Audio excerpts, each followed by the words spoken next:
Crecí en un hogar cristiano y en la secundaria, que en ese entonces llamábamos escuela intermedia. Pero en la escuela intermedia empecé a cuestionar la fe cristiana en la que me habían criado y me preguntaba por qué tenía amigos que no eran cristianos, amigos que eran mormones o testigos de Jehová y otras personas que conocía que habían sido criadas de manera diferente. Y empecé a preguntarme si tal vez yo solo creía que el cristianismo era verdadero porque eso fue lo que me enseñaron mis padres. Y tal vez mis amigos creían lo que creían porque eso fue lo que les enseñaron sus padres. Y empecé a preocuparme de que tal vez el cristianismo no fuera verdadero. Quizás solo era un pensamiento ilusorio creer que existía un cielo y un Dios. Y todas esas cosas en la forma en que me habían enseñado, así que fui con mi papá y le pregunté sobre eso. Y afortunadamente me dio un libro de Josh McDowell y me introdujo a la apologética cristiana, y aprendí que hay muy buenas razones, que existen buenas evidencias y argumentos a favor de la fe cristiana y que no se basa solo en la fe ciega o en ilusiones, y eso realmente me ayudó a crecer en confianza en mi fe. Y fue realmente cuando mi fe se volvió propia. Y después de ese momento, en la preparatoria, reuní a un grupo de amigos y comenzamos un club cristiano en nuestro campus de la escuela secundaria pública. Y ese fue realmente un tiempo muy alentador para mí y creo que para muchos de mis amigos también. Ser abiertos acerca de nuestra fe en nuestra escuela pública, de la manera en que lo hacíamos, compartir nuestra fe y ver realmente cómo respondían los demás a eso. Pero necesitábamos idear un nombre para nuestro grupo y recuerdo que hablé con mi papá sobre eso y él propuso un nombre que terminamos usando. Él lo sacó de un pasaje de las Escrituras que está en 1 Corintios 15 del 1 al 8, que voy a leerles ahora mismo. En 1 Corintios 15 del 1 al 8, el apóstol Pablo le está hablando a los creyentes en Corinto.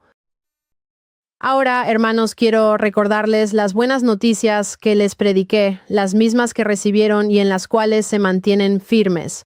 Mediante estas buenas noticias son salvos si se aferran a la palabra que les prediqué. De otro modo, habrán creído en vano. Porque ante todo les transmití a ustedes lo que yo mismo recibí. Cristo murió por nuestros pecados según las Escrituras, que fue sepultado, resucitó al tercer día según las Escrituras, que se apareció a Cefas y luego a los 12. Después se apareció a más de 500 hermanos a la vez, la mayoría de los cuales vive todavía, aunque algunos han muerto. Luego se apareció a Santiago, más tarde a todos los apóstoles, y por último, como a uno nacido fuera de tiempo, se me apareció también a mí. Así que fue a partir de ese pasaje que mi papá sugirió que podríamos llamar a nuestro Club Core 15, porque era una abreviatura de 1 Corintios 15. Y el lema de nuestro grupo se convirtió en Mantente Firme. Incluso teníamos un logo que uno de los miembros de nuestro grupo dibujó, que era como una imagen de una cruz. Y creo que había una mano sujetando la cruz, sosteniéndola con fuerza, y mandamos a hacer camisetas con ese logo. Pero la razón por la que mi papá sugirió que ese podría ser un gran nombre para nuestro grupo es porque yo le conté. Teníamos todo tipo de cristianos que formaban parte de nuestro club, lo cual era genial, pero estos cristianos eran de diferentes denominaciones.